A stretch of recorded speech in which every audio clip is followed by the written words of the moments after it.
So I'm still working my way through my main script, and I'm just going to demonstrate this one first, then show you the code. So sometimes I'll be working on something, and I want to keep everything either to the left of a given character or to the right of a character. So I'm going to highlight my code, I hit my hotkey, I can CapsLock Q.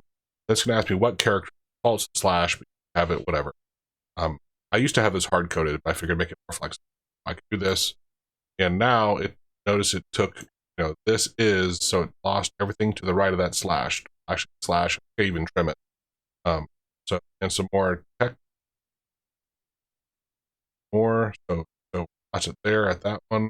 Then, but here, but not last. So, that, if there was two of them,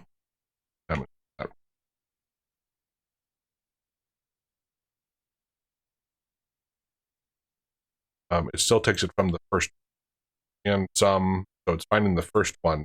There's more than one, it finds the first one. Right. But if I hit Shift Q instead of Control Shift Q, and same thing, it will pull everything, it'll keep stuff to the right slash. So this one's just it'll get the last one here, text on one. So, it just depends on their needs, right? That may or may not. It's just I think a good example. Ooh, AutoHotkey. So here's the code.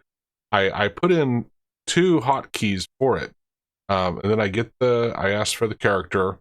If nothing gets returned, it gets canceled, it just stops. There's no error message. I just have it stop.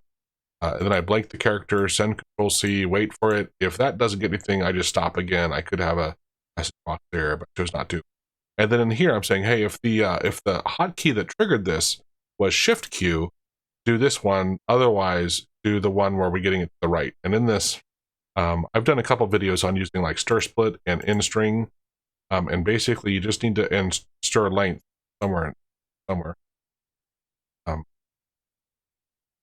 Oh, maybe I didn't use it. I know I used it before. Then I realized I didn't have to do it. But yeah. So it just loops over each one, loops over here, dumps to the, and then it puts them on the clipboard so I can paste. I want to. But again, this may or may not be interesting to you, but it gives you ideas, right? So it helps.